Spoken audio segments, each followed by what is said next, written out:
Hey guys, Shadow Reviewer here. Today, I'm looking at Avatar: The Last Airbender, Book 3, Chapter 20, Sozin's Comet, Part 3, Into the Inferno. And it is freaking great. So it's divided into 3 separate plot lines. Firstly, Firelord Ozai finally almost descends into the kingdom until Aang shows up right when the comet's about to strike, and it leads hands down the coolest shit that Aang has ever pulled off. So Ozai's unleashing this big ass fire attack, which his face as he fire bends is terrifying, and it's not the end of it. Hell no. Aang shows up and pretty much redirects it into the airship Ozai is on. That is freaking cool. I love that crap. I love that. And then we get pretty much the meeting in the 3rd part in this 4-part season finale. And it's pretty great. It's a great fight with Aang using all 4 of his bending skills, multiple earth bending, redirecting Ozai's fire, using water from a waterfall to water bend, blasting away with his air bending. All that stuff is freaking great. And it sadly ends on a really dark, really intense cliffhanger as he's almost blasted into the water, Ozai coming directly at him with another scary as hell face. Ugh. As Aang has no other choice but to wrap himself in an earthbending ball. Oh, I also add to mention, he pretty much wraps himself in earth to block Ozai's firebending. That is freaking cool. And he's not the only one that does it. I'll get to that in a bit. And as Ozai taunts him, Aang has no choice but to block himself in an earth ball. As we don't know what's going to happen next, as it ends on a cliffhanger. Really intense. So, the second part is what is my favorite, Azula's arc. So, she's pretty much gone, how do I put this? She's gone nuts. So, it's the day of her coronation, and she's pretty much banishing anyone. She banished all the maids because she almost choked on a cherry. She banishes the Ty Lee because they were a few minutes late. And she banishes the 2 old women from chapter 5. In a pretty funny scene. She's like, you're banished and you can stay. But then the other turn is like, but she's like, she got our names wrong, so who's banished? Yeah, that is legit funny, and that's pretty good comedy. So yeah, she's pretty much gone paranoid, and I absolutely love that about Azula's character.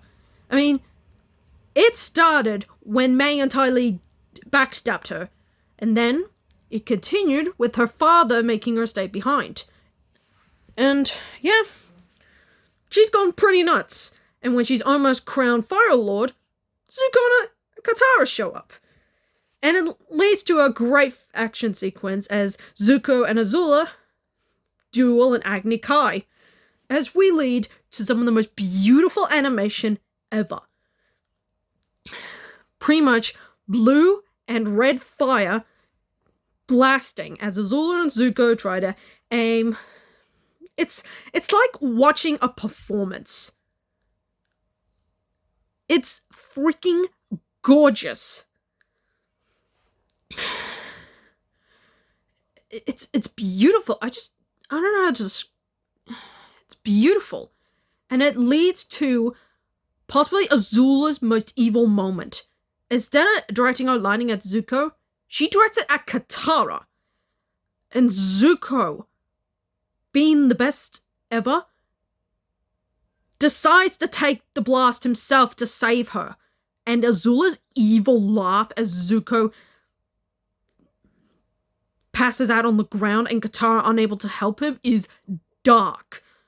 I cannot wait to see Azula's comeuppance in the next episode. Damn!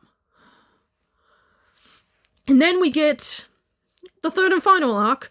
Sokka, Suki, and Toph hijacking one of the airships in a rather... My only complaint about this episode is the unbelievability. So, in a rather cool moment, remember when I said that Aang's not the only one that could literally morph himself into Earth? Toph does the same thing, but with metal, which is freaking cool, by the way. Considering that she can metal bend since back in season 2, this is awesome. And we do get some legit tense moments as the airships start blowing up, Sokka and Toph get separated from Suki, and we don't know how it ends because it cuts away before Sokka and Toph could move, and we wonder what happened to Suki. But again, my minor problem, when Sokka ejects all of the extras out of the airship, how did Ozai not hear that? Isn't he heading the airships? He should at least heard that. And that's my one and only complaint. But this episode, this is freaking great. And that's my review of Sozin's Comet Part 3 Into the Inferno.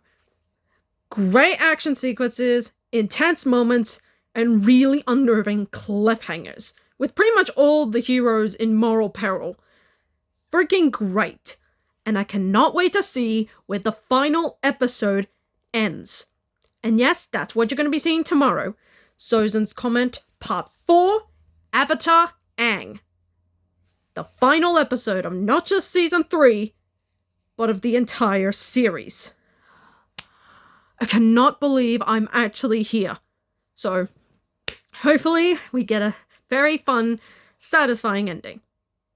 Of course, I ain't kidding. Of course it's going to be a great season. Final season. I mean, it has to be. I mean, the final episode of one of the greatest shows of all time. It has to end on an awesome note. So you'll be getting that. Sozin's Comet, Part 4, Avatar Aang, tomorrow. Tune in for that. I cannot wait to get to it. Until then, I'm the Shadow Reviewer, signing off.